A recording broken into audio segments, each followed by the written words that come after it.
he came down on the side of greater religious liberty, pro-life, and pro-family. And disability rights was a part of that. There was an executive order on disability rights towards the end saying that you cannot deny life-saving care based on a person's ability or lack thereof. That came out of President Trump, an executive order signed by him.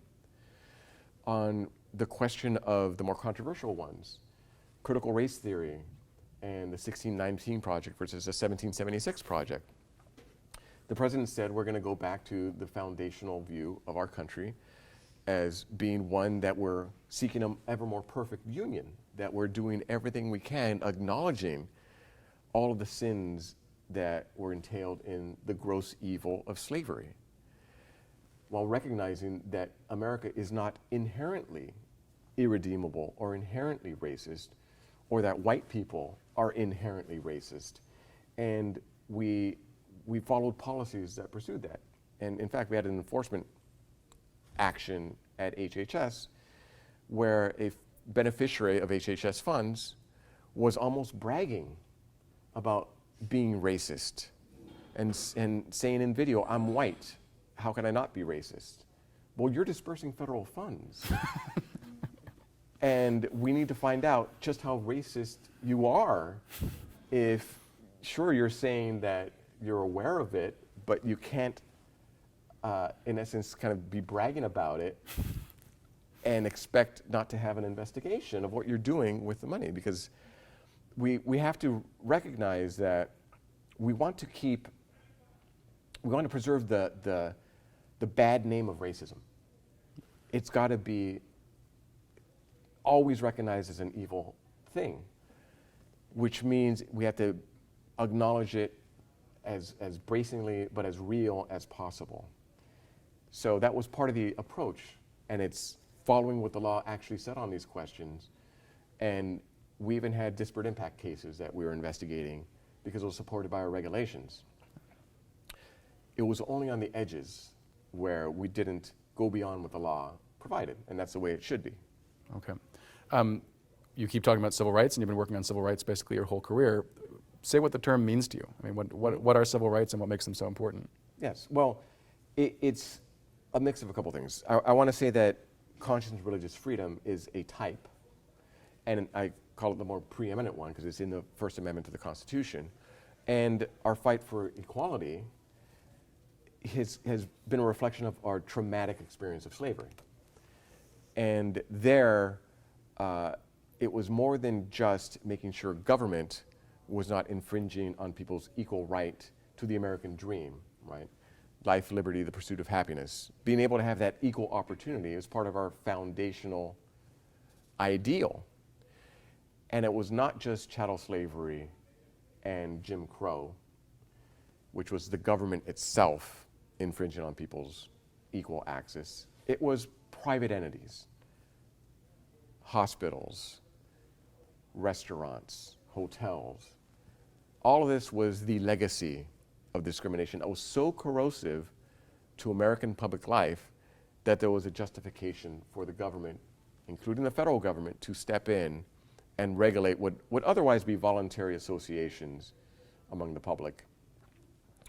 So there you see that it was tailored and absolutely justified for the government to take those steps because it's about having a full and equal voice in civic life.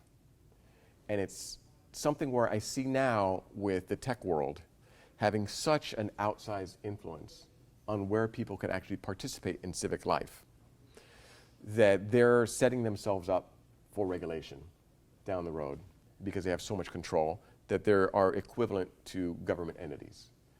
And that is very dangerous. When you have concentrated power, you have to make sure that fundamental liberties are still protected. And that includes conscience, religious freedom, and equality. What it means to participate on an equal footing so that you could raise your family well and pursue the American dream, have that liberty, depends heavily on who has the actual power to control whether or not you can pursue that dream. You see that as a civil rights issue, the tech? Yes. It's getting there. Oh. It's a civil liberty issue, Civil liberties is a bit different because it's more of our political liberties, whereas civil rights are getting closer to fundamental, natural, inherent human rights, right? Civil rights in terms of conscience is something that is precedent of government. Civil rights in terms of being equal worth and dignity, regardless of your skin color, national origin, ability, disability, et cetera. That's also a reflection of our understanding of the human person and natural rights. So all those things play out in different spheres. And it's all related to concentration of power and who has it and what it's used for. Okay, good, because you just mentioned natural rights. I just want to follow up on that. There was controversy in the Trump administration because Secretary Mike Pompeo formed this commission on unalienable rights, to a commission of scholars led by Professor Mary Ann Glendon of Harvard to advise the Secretary of State on what are and are not real essential human rights, how to draw the line between things that somebody might claim are human rights that aren't really, and so what are the real human rights that should be guiding American foreign policy, at least as I understand it. How would you apply a question like that to civil rights? I mean, do you see a distinction between real civil rights and distortions of civil rights, or how would you draw that kind of distinction? Yes, absolutely, that exists. Well, the greatest distortion right now in the entire civil rights project is the millions of people's lives who have been lost because they have not been recognized as fully human, and that is unborn human life.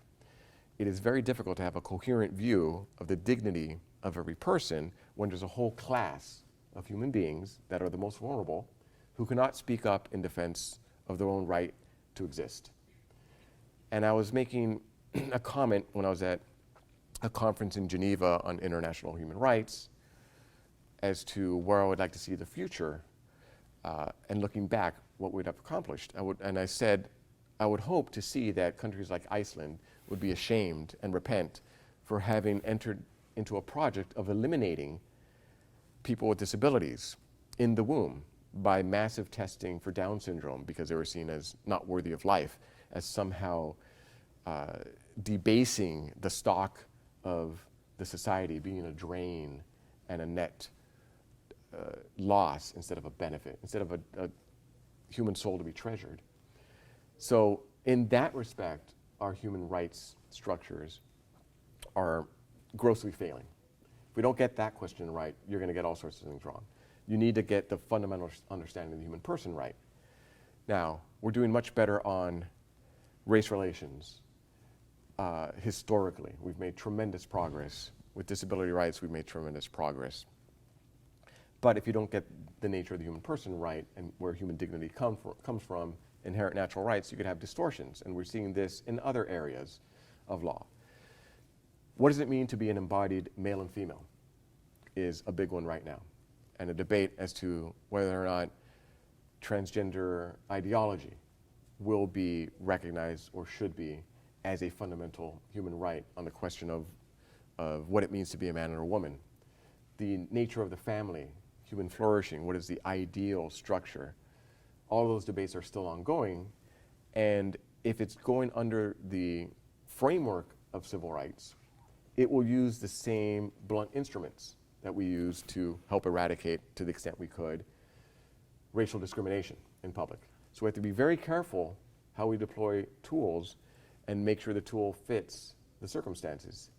And what is the fundamental presumption behind where this civil right comes from? Is it based on a subjective view of oneself? Is it based on autonomy and self-actualization, life, the universe, and the mystery of human life that Justice Kennedy, I'm paraphrasing, said in one of his abortion decisions? Or is it based on our inherent embodied natures? And what are the implications of that? And where there is disagreement, will there be room for dissent or not? And that's where the religious freedom questions may be butting up with some folks who are very active and vocal on trying to further an acceptance of transgender ideology as the law. Now, to be clear, everybody needs to be treated with respect, no matter their walk of life, no matter what they're going through, no matter what struggles they may have with gender identity and questions of human embodiment. That's I'd consider it a given and a basic baseline. And moving beyond that, though, is when are things then considered to be rights that have claims on others, and to what degree and what extent?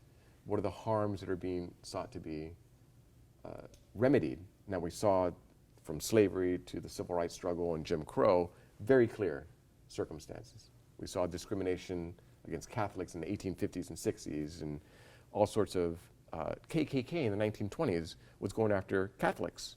There were all sorts of laws that were banning parochial schools from even being able to exist. Pierce versus Society of Sisters was a Supreme Court case because they banned parochial schools going after Catholics, right? So we've had that history to justify those protections.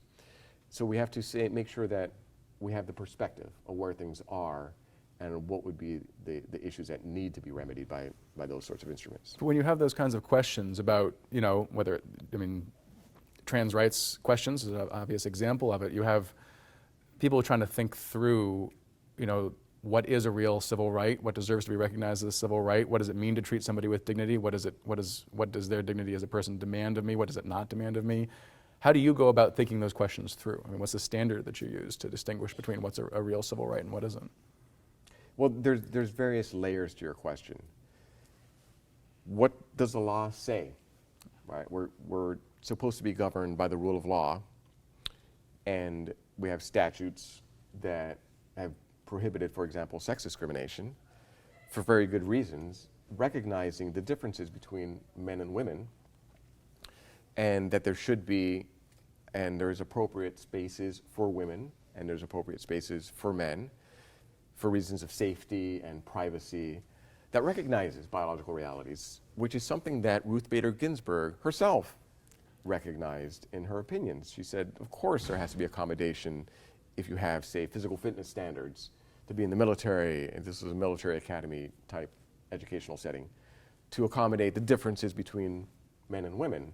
Yet you now have the ACLU literally rewriting her words and replacing her and she with person, which I think Ruth Bader Ginsburg, the feminist icon, would probably object to literally erasing female identity.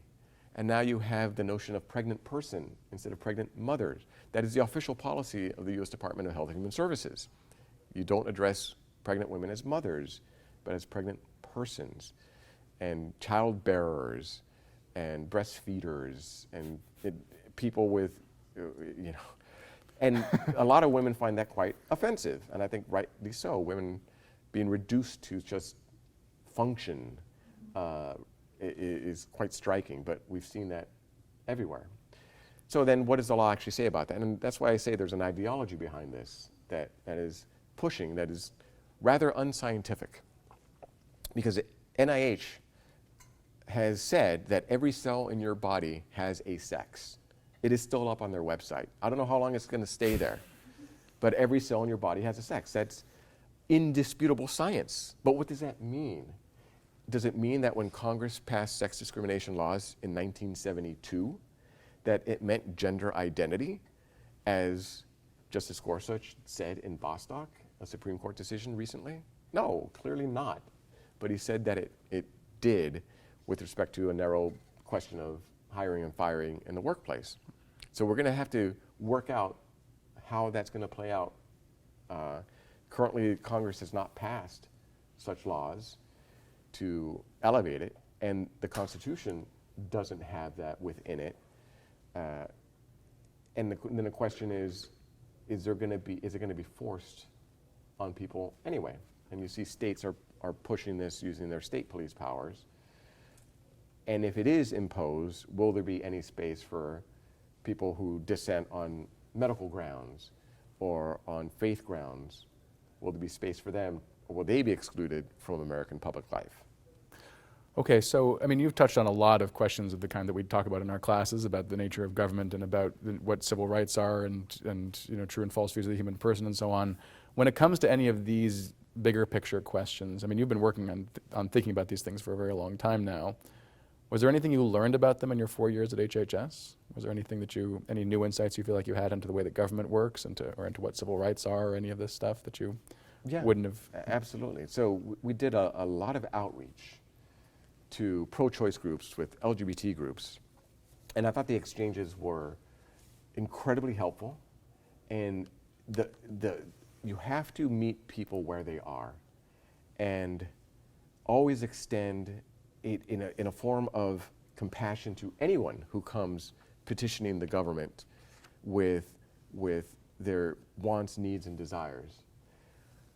And that was extraordinarily helpful in helping shape the policies in terms of how we would frame what we were trying to accomplish in complying with the law. There is tremendous amount of discretion in government, which creates a tremendous temptation for abuse, which is something that has to be resisted at every turn, which means you have to be prepared before you go in to know what your true north is. And President Trump appointed so many people that I had worked with that weren't swayed by improper considerations. One thing that surprised me incredibly, I took meetings with everybody. And I had tremendous respect for advocates who disagreed with me and would say very harsh, pointed things against me. The political cartoons, the whole works.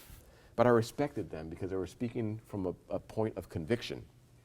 They believed what they were saying, not for some purely materialistic, what's in it for me view, but they really were pursuing it for their version of the common good. So in that sense, we had a lot in common. Lobbyists did not have much in common. They would come knocking on my door with a mercenary attitude, paid to advocate for a position that they didn't believe because they were getting paid to do it. They would bring in a member of Congress as a prop to help make the case, and the member wouldn't really know what's going on, but they were, a large donors in that district, and et cetera. And it was rather unseemly. And I would give them a hard time. And they'd say, well, where in the law does it say I have authority to give you this favor just for you that you're asking for? And that was the swamp that President Trump was railing against that helped get him elected. And I saw the swamp firsthand. And I could see why some would fall into that. There could be promises, and it was never made explicit. I would report them to the FBI if they actually presented a bribe to me. But there was enough of exertion of pressure that they were trying to throw their weight around. But that's something that I could see is a danger that's ever present in government, because when government has the power to choose winners and losers, it could abuse that power for improper ends. And that I was shocked to see that firsthand. And it was rather brazen. Because you knew about it theoretically beforehand, but you feel like you became more fully aware of just how far it went, or? Yeah, seeing how brazen it would be, I see. Where some groups were asking essentially for a special carve-out, a non-prosecution agreement to give them monopoly power to do what they wanted to do. We don't do that at least I don't do that sort of thing. I will not promise not to enforce the law against you because you think it'll create jobs in this particular district. No. And to create monopoly power where I'm free to enforce the law on everybody else, but not you, right? That's a form of brazen corruption that was shocking to see. Now, it didn't come with a suitcase of money. Right. Again, that I would have reported to FBI immediately.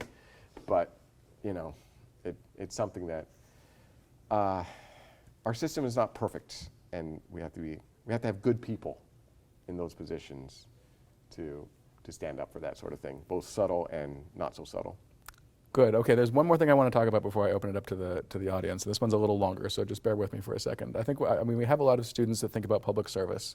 There's a dilemma that I think a number of them wrestle with at some point, and so I want to take this to an experience that you had after the big shutdown of March 2020. I think it was April when we were talking about reopening. You were involved in some of the governmental discussions about reopening guidelines, in particular for houses of worship. And so there are two different things that you could say if you're talking about the need to reopen houses of worship during a pandemic. And I know you personally are as fully capable of saying each of these in its proper context. But there's one argument that you can make that the early Christians famously said, which is sine Dominico non possumus. Without Sunday, we just can't. That's actually the end of the sentence. There's no extra verb. We need this to live, right? We can't exist. We have to have divine worship. There's another type of argument, and these are compatible logically, but there are two different types of arguments to make. There's another one that says religious gatherings are no more dangerous than other gatherings. If you can gather on a factory floor, you should be able to gather around a church. If you can have a press conference with masks and social distancing, why can't we have a choir service with masks and social distancing? It's like any other human activity. So my first part of the question is, outside of government at least, there's a common perception that only the second type of argument has any traction in government. That if you try to make the first kind, the religious argument, the one that actually points to deeper truths about our human situation, is just a non-starter. You're going to get laughed out of the halls of government. So the first part of my question is that true based on your experience, that only the second secular type of argument will get any traction in our political legal system? No, I don't think it's true. I think, if anything, the explicitly religious argument has a better chance than a purely secular comparable use argument. Because that's more of an equal protection type claim that we all need to be treated equally. And the Supreme Court had adopted that essentially as a standard in a famous case in 1990, Employment Division versus Smith, that said there's nothing really special about religion so long as it's treated equally or as bad as everybody else, so to speak. Then it doesn't matter how bad the burden or how extreme it is on religious expression, tough luck. The Supreme Court, to its credit, has been retreating from that ever since, and that Supreme Court decision is on life support, and it may be overturned in the next few years. And then the question of houses of worship, how important is it to have corporate worship? Well, where two or three are gathered in my name, there I am. Right? It's in Scripture. And the importance of corporate worship is essential to at least a Christian mode, and certainly any church that has a sense of sacramentality, right? The substance of baptism is integral. You must have water. You must have the form and species for communion physically there to physically receive. Confession can't be done by Zoom. There are all sorts of things where physical embodiment is a reflection of our natures, because we are both physical and spiritual beings, one integrated whole.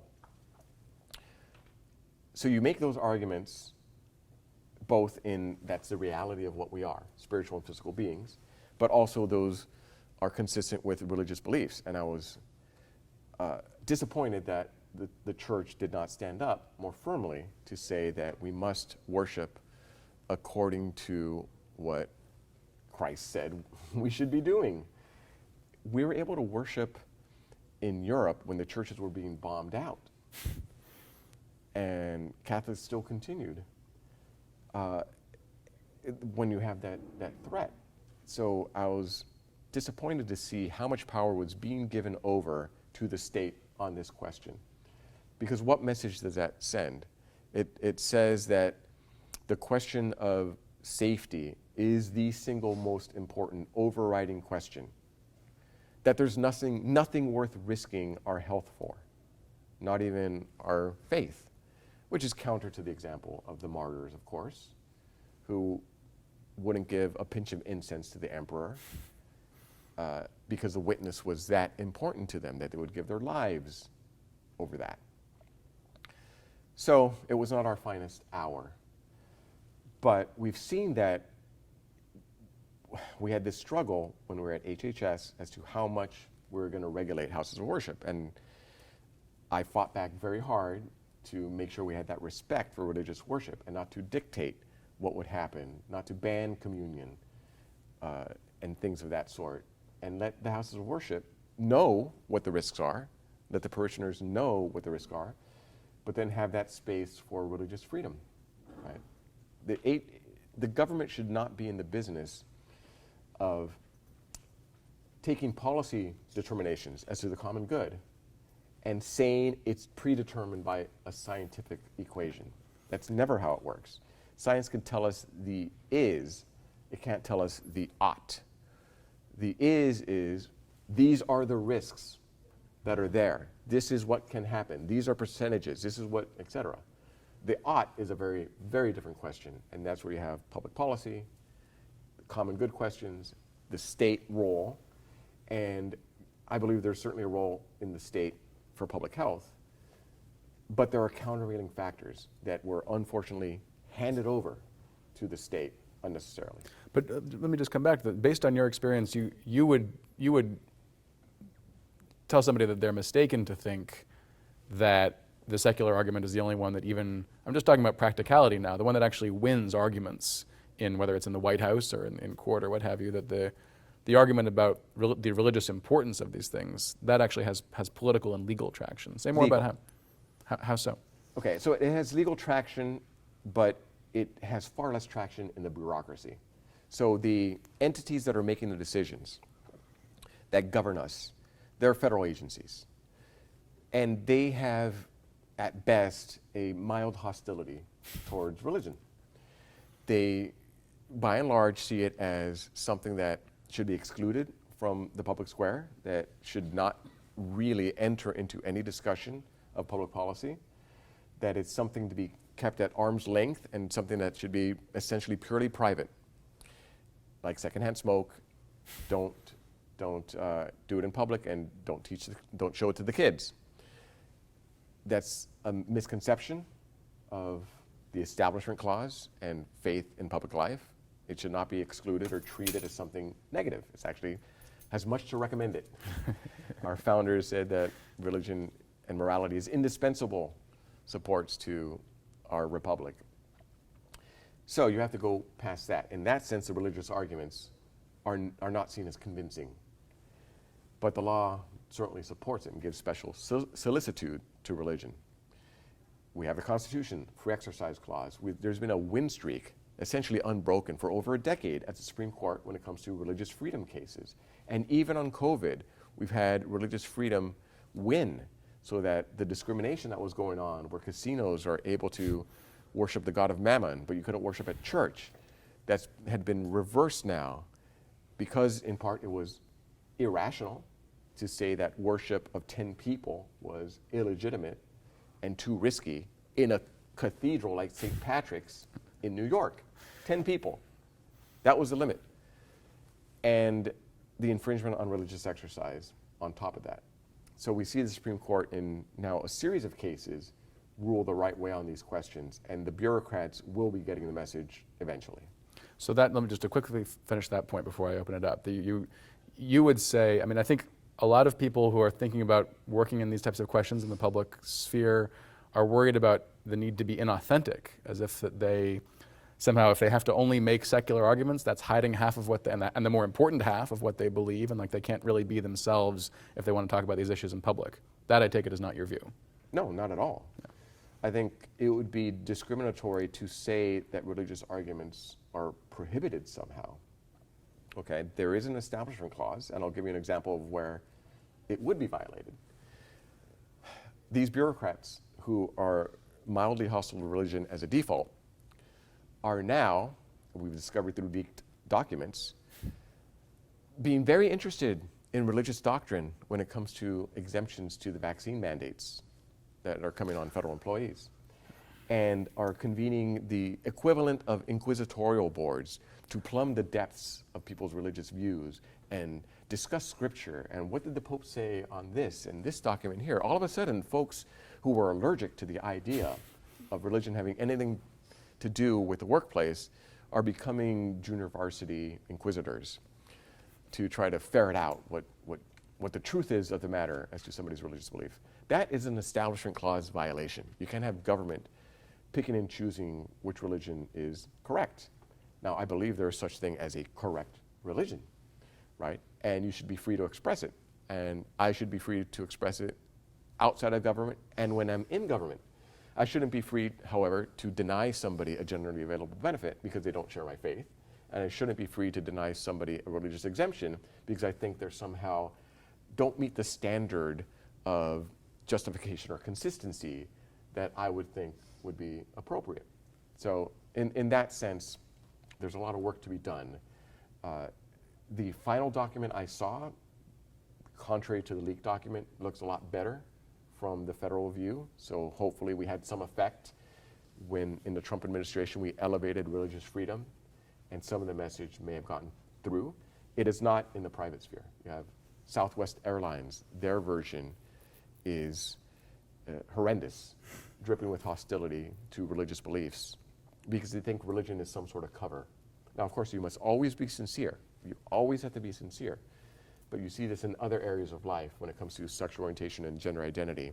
The slur, and I call it a slur, that religion is a cover for discrimination, as if people are somehow bigoted and then they latch on to religion as some sort of excuse, as opposed to religion being the source that is worthy of respect on questions of human flourishing and human dignity, which was there in the civil rights movement, marching with Reverend Martin Luther King. Right? That's a tradition of religious respect for the human person.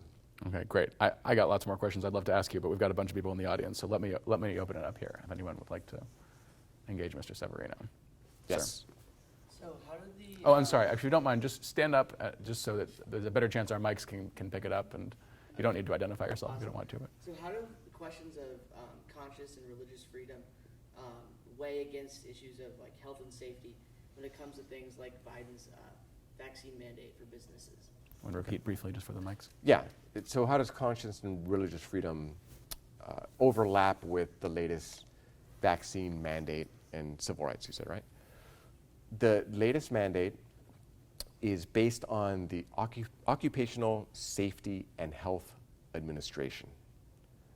Hard hats and chemicals in the workplace is being expanded beyond all recognition to cover the status of being a person that is not vaccinated, that is treating workers themselves as dangerous substances. It is the worker who is a threat. It's not the environment. It's you if you don't have the vaccine. And I think it's undeniable that the vaccine has saved so many thousands of lives. Then there's a question of how far is the government empowered to go to coerce people when the vaccine is readily available to every single person, and increasingly now children even, who want to have it. What is the health and safety threat that would have to be addressed, and does the government have the power to do it at the federal level? At the federal level, certainly not. We are a government of limited powers. It's in the Constitution, and there's not what's called a general police power at the federal level to be able to govern our ability to guarantee our own safety. Right? Safety from an invasion from a foreign occupying army, yes. That sort of safety, yes, that's the government's duty. But safety from every risk of life is not the federal duty. And when we give the government that sort of power, they will eventually abuse it. And when it comes to questions of conscience and religious freedom, they will. Now, the vaccines, the ones that are available on the market today, were either derived with or tested on aborted fetal cell lines. That is a fact. People of goodwill have, of course, different views on it, and I think there is not moral neutrality on the question. If you are benefiting from the product of the loss of innocent human life, that's not a morally neutral question. If you had one that had nothing to do with that aborted child and one that did, you take the one that has nothing to do with it, okay? The one that's currently available must be justified for you to take it. Doesn't mean there aren't justifications. I think there are moral justifications. People come down on different prudential landing spots on this question. And for those who say, given my particular circumstances, health, etc., they're going to do the public witness of not taking the vaccine, should not be treated like pariahs and enemies of the state. And we're getting closer and closer where it is purely to send a message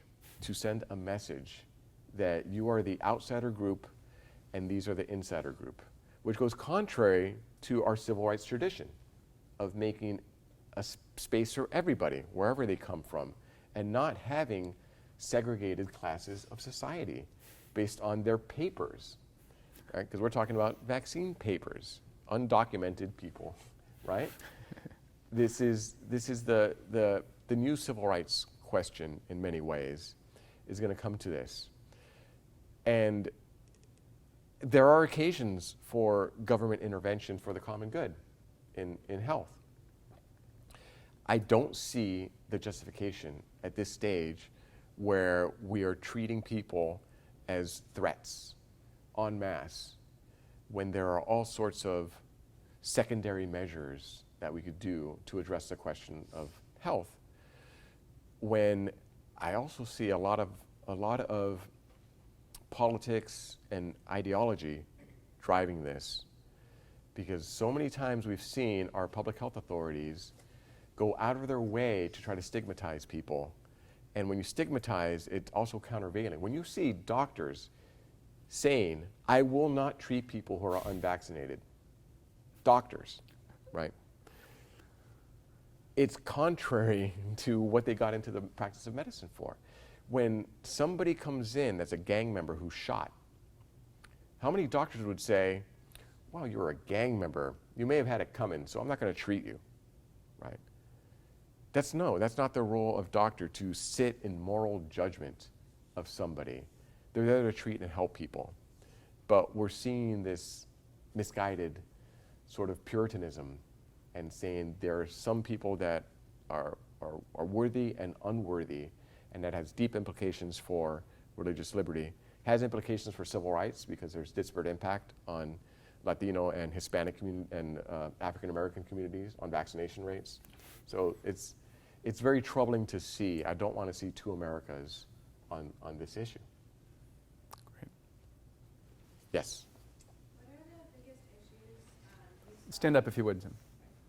What are the biggest issues you saw within big tech and big tech corps that had to do with civil rights and civil rights violations? Yeah, so how did big tech and big corporations impact the question of civil rights? We did meet with some major corporations on some of the health information privacy questions. They were fairly helpful. On the broader civil rights questions, I'm afraid about that concentration of power and big tech having an undue influence on our civil liberties. I'm very fearful of their power to take one side of the debate and getting it wrong and vilifying people who disagree, people of goodwill, and not having any alternative outlet. I think they've gotten so big that we have to seriously look at how they're fulfilling the role of government. The idea of the public square is something that was a government-funded plaza, expanded to government-funded and provided fora, which had all sorts of things and all sorts of manifestations. Big tech is now the company town, which governs so much of our lives. Think of what happened in China. China, which actually controls the internet in all of China, they were able to flip a switch and limit the amount of time kids could play video games. By flipping a switch, they had that power to do that. And of course, they're a communist regime that has a tight control on information flows. But that just is an illustration of the power that big tech companies have when they control our private information, and they control and they know where we go and what we do, and have the power to determine what information we see. I think we have to think very carefully as to what we're doing with that sort of power. And we have some Supreme Court precedents of company towns which ran their own post offices, which ran their own housing. It was enclaves that controlled everything.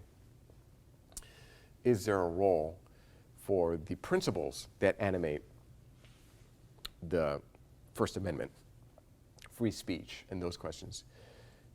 If the public square becomes so small, the purely public square, should we look at regulating where the public square really is now for those First Amendment principles? Yes. So just as a follow-up, how does the government regulate big corporations without giving more power to the government? So how does the government regulate big corporations without giving more power to the government? It's, I think, through antitrust, by breaking up the big into the small, then you disperse power. So you use power to limit power, and antitrust laws did that.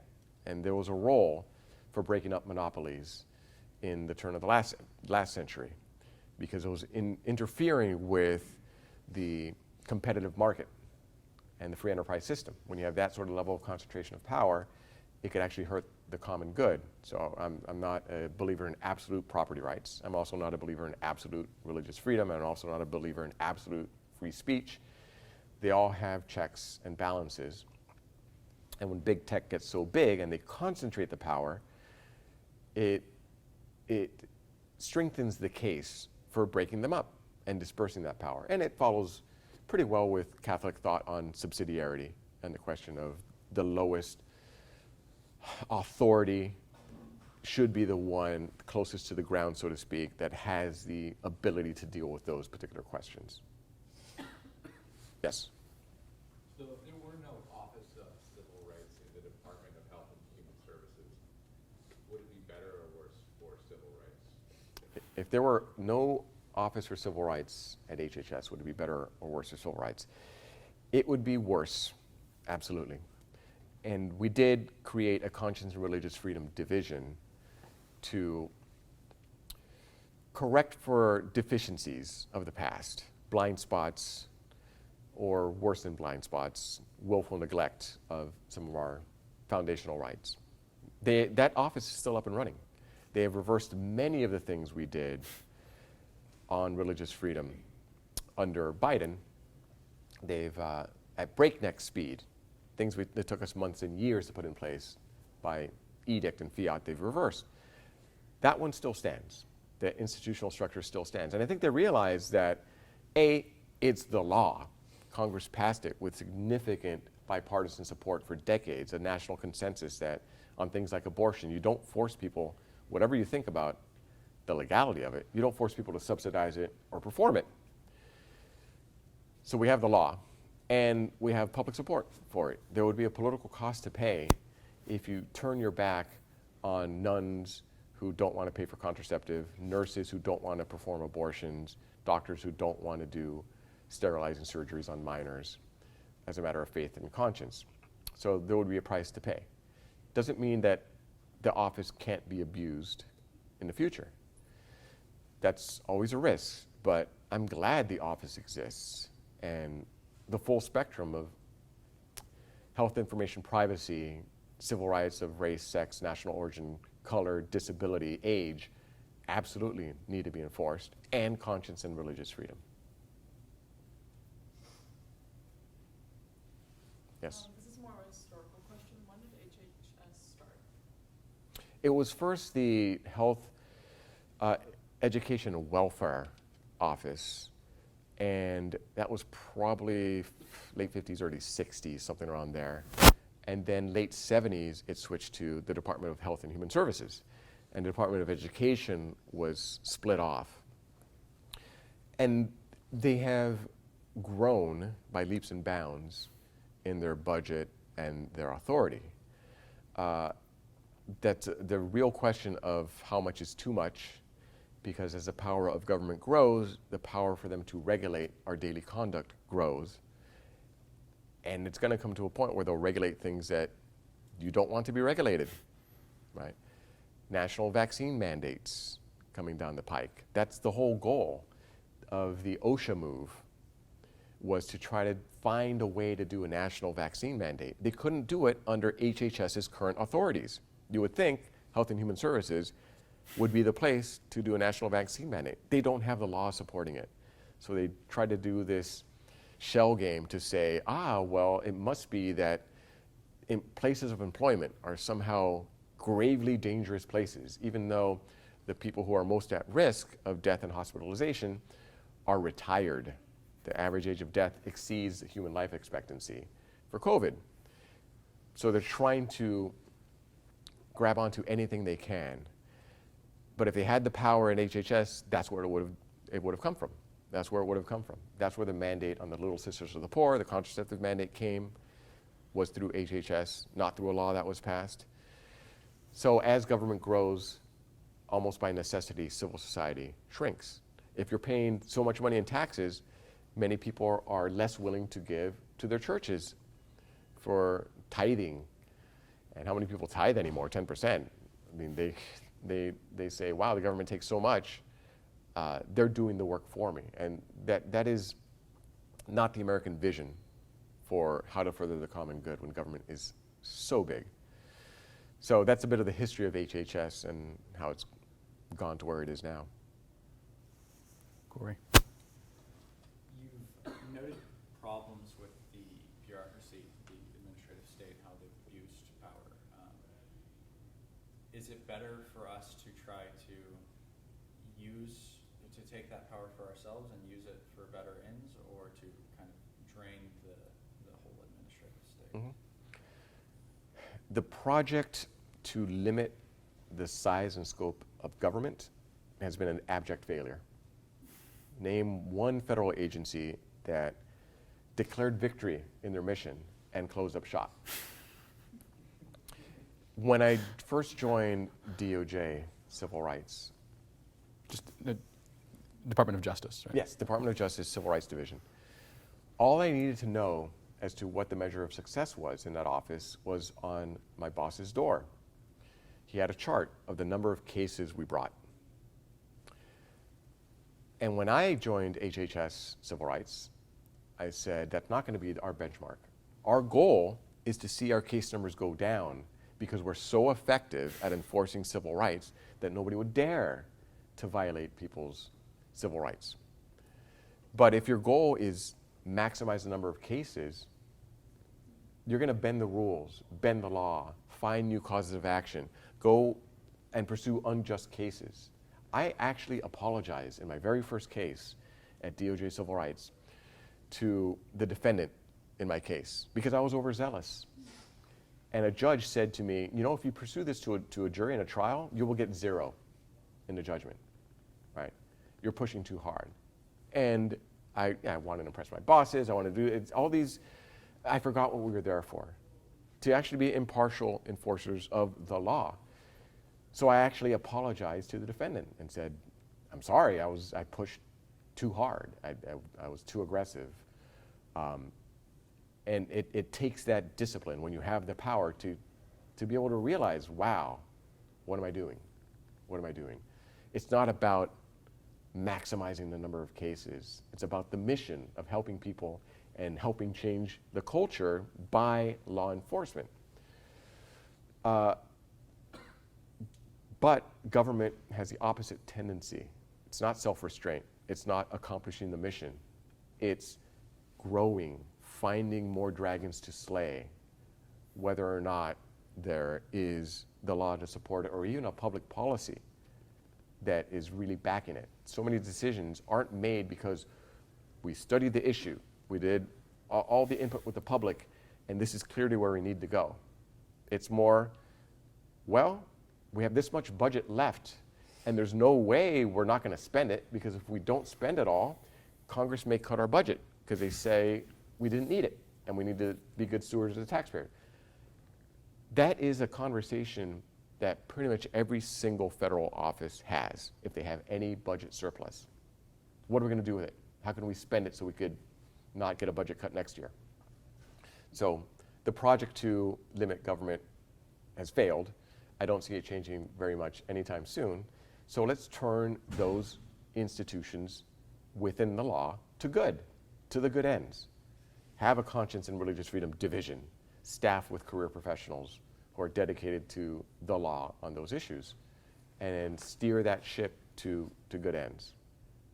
I want to write a book on that. I'm working on it to have those lessons learned to how to fulfill the common good given the situation we have.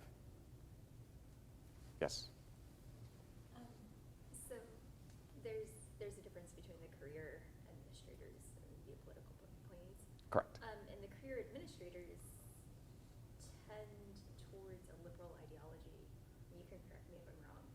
To a certain extent, I'm guessing the higher up as well. But they enter in at the bottom, right? And so I'm wondering, in a job with government where you're entering in at the entry level and then working your way up, is there a place for Christians who are interested in government? But then also, is the system sort of bent a certain way that it's hard as well to get promoted or to get up to a higher level? Okay. Question was, if people of faith are interested in joining the career ranks of the federal government, what's the environment like? Is it hostile? And some of that is quite true.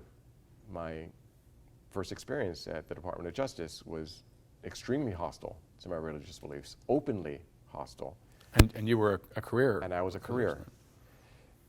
And it was such that I have fairly thick skin, and I tried to counsel the person who would say some extraordinarily bigoted, anti-Christian things to me, to try to show her that if you were to say those things to somebody else, they wouldn't be as tolerant of your intolerance. And she said, I'll try to be better, etc. Didn't work, because she eventually pulled the same trick on somebody she didn't even know and started mocking his Christian beliefs. And that's when I reported her, because there are some limits. And yes, there's a lot of self-selection into the federal government.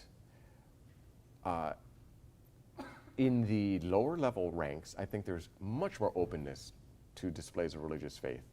I mean, we had people singing Christmas carols spontaneously in our office because I said, that's perfectly allowed, right? That's expression of yourself during the Christmas season at the party. Sing that. We sang a Hanukkah song. It was just, you should feel that's diversity. That's being truly welcoming of people from their walk of life. So I think people of faith should absolutely consider careers in the federal government, but be willing, if pushed, to stand up for yourself, because so many people of faith have accepted that, especially under a Christian understanding, that everybody has a cross to bear, and that to be a Christian is to be countercultural. That is all true. And we will be facing trials, whether you like it or not. If you live a life of Christian integrity, it will come for you. You don't have to walk in with a chip on your shoulder. Just give it time. But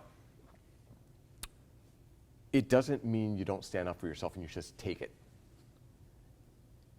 You do have to stand up for yourself, because it's not just you that is going to face difficulty because of your faith. In the federal workplace, it could be a woke corporation, which is in many ways even worse than the federal workplace. So wherever you go in your careers, be prepared for that. Never be ashamed of your faith. Good heavens, no.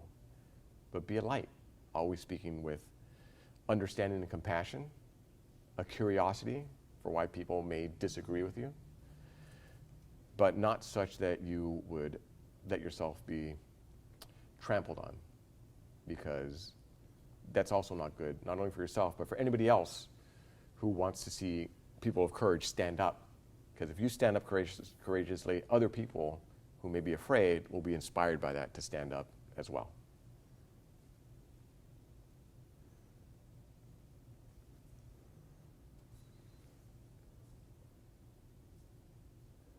Yes. Can you give maybe any insight on, in general, to work in the Trump administration, maybe that the public didn't know about, maybe working behind the scenes, since you said before it's different, you have to tune rhetoric and results, just maybe something that we didn't, as the public, didn't hear? You want some inside info on what it was like in the Trump administration. Yeah. So, Maybe it was a different perception, yes. maybe. Okay, there were three main types of political appointees in the Trump administration. There were MAGA world, people who were swept in under the Trump phenomenon. There were movement conservatives, which is where I came out of. And then there were establishment Republicans, which the first two got along great. We achieved so many things because we wanted to do some effort on life, on religious liberty. It's funny, we got the same question from both the Trump world folks and the establishment folks. What is the New York Times going to say about it? And if the answer was they're going to hate it, the establishment Republicans would say, ooh, we got to think about that. If we said to the MAGA world people, the New York Times is going to hate it, they said, wonderful, go do it. And that was the dynamic in many ways. So the establishment Republican types, kind of swampy, right? Those lobbyists who approached me with that incredibly off-putting approach were successful, I presume, in their minds with the swamp creature establishment Republicans, right? They had to think it would have worked on somebody. It certainly wasn't going to work on me. But to think that it could work on somebody, well, I knew through experience who it could have worked on. So we had tremendous opposition from the media, from all sorts of interest groups to what we were doing. I was prepared for that. And I was ready for all the slings and the arrows. And we engaged as much as we could to make the case. And it helped that we made the case to the American people. I don't think we were treated fairly, but the message at least still got out. And I knew we weren't being treated fairly, but I engaged, especially with the media, because it was better than it would have been had I not. And I think that was the case. It was better than it would have been. The more difficult part, even the hate mail and all the things we got, in terms of impeding our policy, was resistance from the inside. And I don't mean resistance even from career people, of which there was plenty, not so much in my office. I think we threaded that needle where we brought people in who believed that, yes, we actually believed in civil rights and you don't have to work on things that violate your conscience. Some things you built that we're rolling back, you didn't have to work on it. You're welcome here. We're going to make your time fulfilling and happy because we all believe in the core of human dignity. So I was so proud and pleased that we didn't have that tension in our office with career folks. We did have tension with political appointees in the Trump administration who tried to block so many of our initiatives that were in line with the president's stated policies. And when push came to shove and the conflicts went up to the president himself, the president took the side of the conservative Republican, the conservative movement folks and the MAGA world. That's where the president was on these issues. So that's a little insight of what the dynamic was in the administration.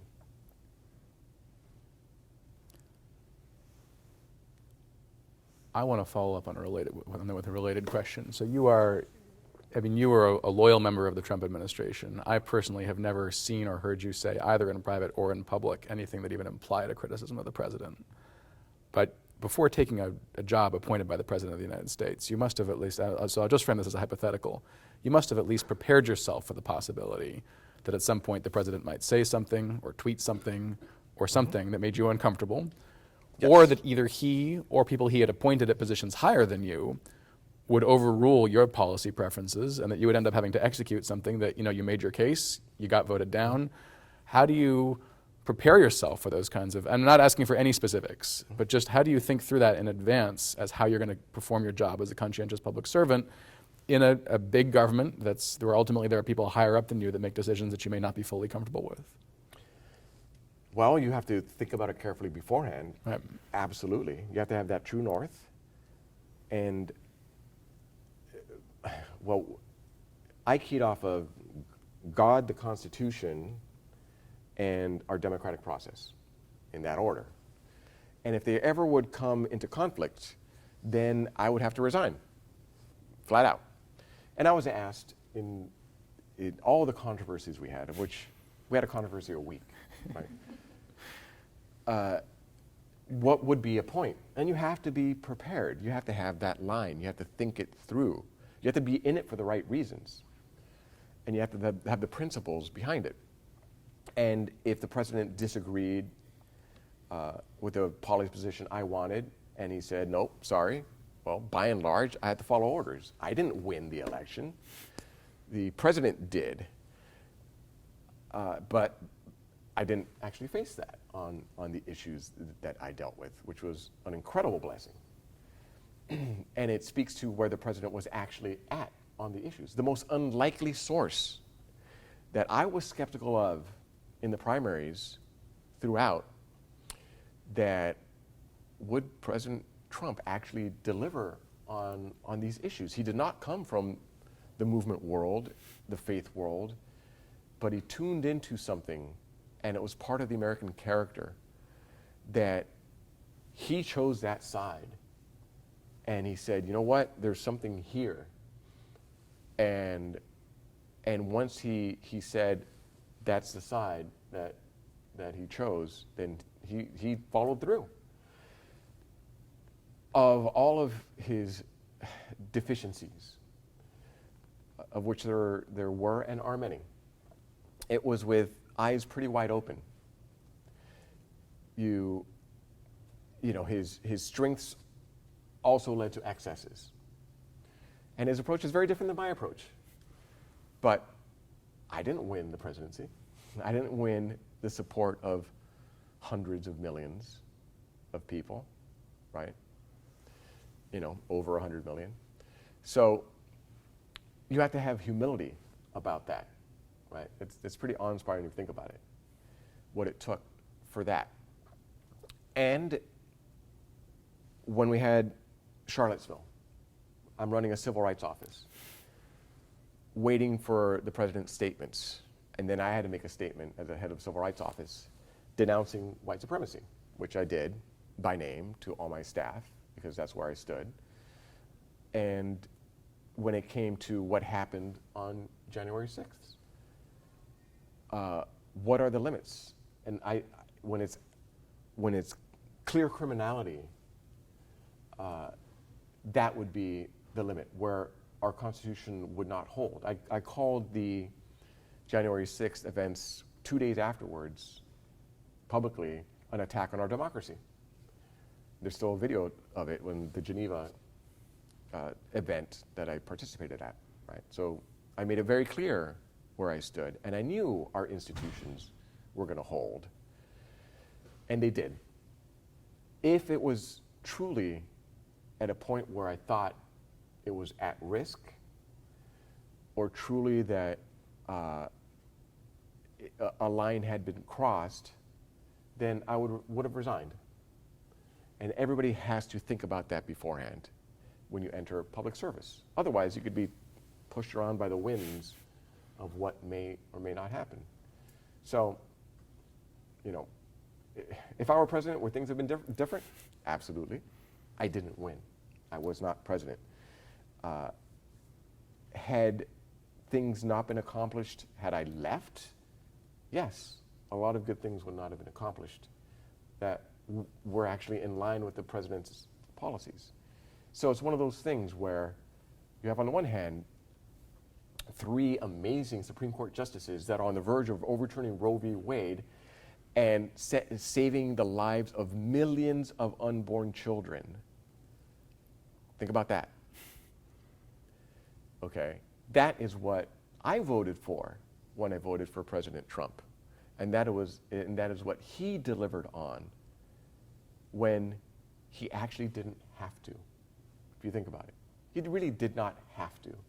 He could have buckled. He could have said, well, you know, it was just politics, as so many other presidents have said, but he delivered. So that's one of those things where you have to think it all through and weigh the balance on all of those things. And when I think of all the good we accomplished, the most pro-life, pro-religious liberty administration in history, and it's not even close to Reagan or Bush or other presidents, then I think we did everything we could. And I think, at least for my part, I did everything I could, not only to do the right thing, but to do it right, in the right way. That's a heck of an answer. Thank you. Others?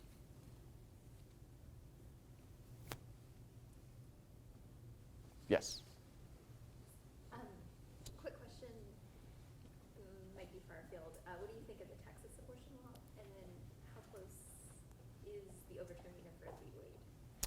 What do I think about the Texas heartbeat law, and how close are we to overturning Roe v. Wade? The Texas law is, I called it a great way that the Roe v. Wade had showed how distorted our politics has become, that it required Texas to jump through so many hoops to have a voice in abortion policy today. Because what had happened is states were unable to do anything on abortion policy before a Planned Parenthood would sue and get a court to enjoin the law before it even comes into effect, based on hypotheticals. The standard is, if there is some law that you think is infringing on your right, it goes into effect, you then go to court and say, this is how it has been applied to me, please courts, fix it, don't let them do this, and block it then. Not with abortion. With abortion, it had been every single circumstance had been, it never goes into effect. Now it's gone into effect, and the Supreme Court has allowed it to go into effect. And the sky has not fallen. The sky has not fallen. So we're getting, in a sense, a preview of a post-Roe v. Wade world. And that strong stand is one where is showing that the government has an interest on human life at the first heartbeat. That sends a very powerful message. The current vehicle is the Dobbs case, so we shouldn't take our eye off that. The Texas case is going to take some time to work its way up, to actually be enforced, et cetera. We shouldn't be distracted on what's actually going on, and that's the Dobbs case before the Supreme Court now. It's one where it's earlier than viability in terms of survival outside the womb, and the question is, can the states restrict pre-viability abortions of 15 weeks, I believe it is, under Roe v. Wade? It's a direct attack on Roe v. Wade. The question presented is Roe. And Roe is not just wrong, it is egregiously wrong.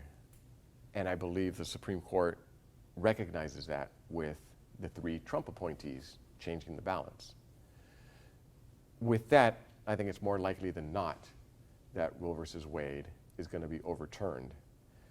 At the very least, it will be upholding the restrictions on pre-viability abortions, that the state can actually prohibit it. And once it does, you won't have to do the creative jumping of hoops as Texas did. Right? Once Roe v. Wade is overturned, or at least pre-viability, once a government is allowed, once the state, the people are allowed to have a voice on it, things will go back to normal. Some states will prohibit abortion, some states will allow it, and then we'll have that democratic fight. And that's where I see how things are going to shake out. So I'm incredibly encouraged and hopeful. And had we not had Trump, we would not have had that. Absolutely not.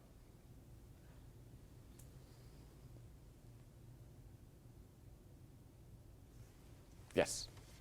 Can you share what it was like to be in the Trump administration during like George Floyd and BLM, and when Trump was kind of just made into a monster by the media? Like, what was it like to be in the administration at that time? Yeah, what was your experience with that? What was it like being in the Trump administration during the rise of BLM, George Floyd, I'd add Antifa? It was a replay kind of what happened in Charlottesville. The same sort of racial tensions were going on. It was sad to see what was happening, and it was in the middle of COVID, which it sent a message that certain views were more important than safety under COVID. I happen to agree with that statement, that there are some things worth balancing and saying, okay, we're going to value this and reduce the safety interests in comparison. I believe that with houses of worship not being shut down. I think it was important that houses of worship would have been free to take their responsibility for themselves. And being able to petition your government, I thought was important to continue to do. You don't limit people's civil liberties. And it showed that they were serious.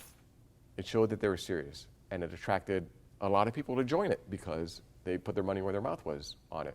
Now, I'm very disappointed in the uneven-handed treatment of our government in terms of enforcing the law, when saying, you know, if you have some views, you're going to have the full weight of the federal government go after you, whereas if you riot in one circumstance, it's going to be treated worse than rioting and burning down inner parts of cities. I definitely am skeptical of how the FBI has treated certain groups based on their political affiliation.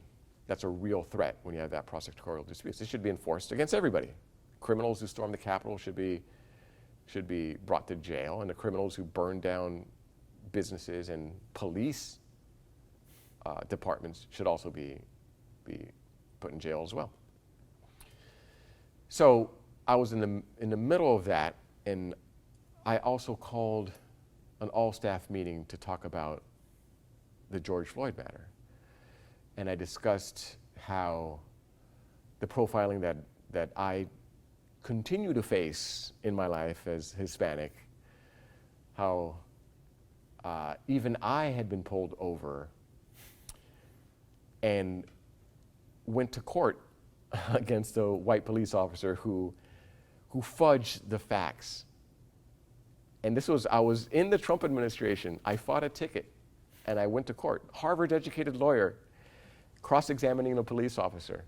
And the minute he changed the facts and said, I had to actually hit the brakes as you turned by me, which I know, you know, he was, let's call it exaggerating. I knew I had lost at that moment because the police officer was going to be believed and I wasn't, and I did lose. And I relayed that story that you could even be in this day in a position where, you know, in this case, the deck might be stacked against you. And being mistaken for a waiter, you know, a driver, all the time. It happens at least once every year, practically. So that's real. That still exists in American society. We still have a long way to go. And I think it resonated with people in a way that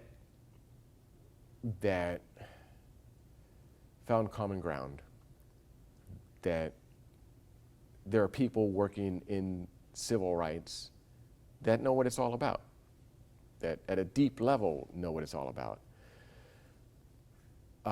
And that helped a lot, especially in my office during an incredibly tense time. You can't underscore enough how difficult it was to go through that national trauma. I hope to see healing at the end of it instead of further inflaming of tensions and division. And we're not seeing as many riots in the street, thankfully, but those underlying tensions are still there. And I'd rather see one America instead of two Americas. And I think it's our duty of each one of us to try to fulfill that vision. Let me ask one follow-up and then we'll have to wrap up. So on that, I think whether it was people in the office or people in the advocacy world or whatever, I have the sense that you were seen as the head of the Civil Rights Office as a Republican political appointee who actually understood something about racial problems in this country. And I think a lot of people who aren't Republicans and don't want to be Republicans, especially people who aren't white, but also people who are, just have a sense that a lot of Republicans don't get race. It's just something they don't understand about the way things really are. Do you want to say something, because we're actually going to have another speaker talking about something similar in a couple of weeks, but do you want to give your own take on what, if anything, do you see as needing to change in the Republican Party and among conservatives and how we approach and think about race? Mm-hmm. It's not limited to the Republican Party, certainly not. It's a question of understanding. If we could, to the best of our ability, try to walk in another person's shoes and know what their experience is like. And that means we have to be able to have actual honest dialogue. And it irked me to no end when I was at Civil Rights DOJ and the current Attorney General at the time, under Obama, said the American people are cowards because they're not discussing race. This was AG Eric Holder. I was offended by that because I knew very well that what he meant by an honest discussion of race was incredibly skewed. And this was before the critical race theory was as popularly known. But it was already there at DOJ. I certainly saw it. That was not an honest discussion. That was a willingness to engage people of all races to bring their true stories and how they feel. So it's gotten worse since then. It's hard to have an honest dialogue about race because there's this notion that's poisonous that is saying that white people are inherently racist, irredeemably racist. And that is getting more and more currency, and that is corrosive to the American polity. It's contrary to the vision of Dr. Martin Luther King. It's contrary to our civil rights laws.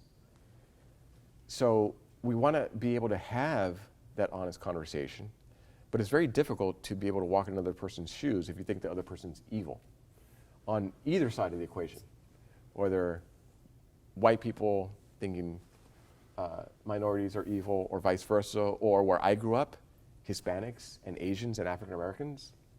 You know, in California, hate crimes in certain parts of the country are Hispanic versus black and black versus Hispanic. That's where the hate crimes are happening, the actual violence. Like, I grew up surrounded by Hispanic gangs and Asian gangs. There weren't white gangs. There was no, the violence was not whites on Hispanics and or anything like that, right? So we have to be, on all sides, just recognize the reality of there's much to go on race relations. But if we can't even talk to each other, if we separate into rival camps, and we base so much on group identity as opposed to the American identity, it'll be difficult to ever have that honest conversation that Eric Holder scolded us that we should be doing. It's very difficult. And it's wrapped in with cancel culture and many other aspects that are impeding this ability to talk to each other. So keep talking to each other with grace, with humility, and don't forget our founding ideals. All created equal. If we stick to that, which came out of 1776, that's where our national identity should be rooted in, then I think we'll all be better off in how we move forward. Stick to that principle. Civil discourse and our founding principles. I always like it when somebody ends with an ad for UD. Please join me in thanking Mr. Severino for his time.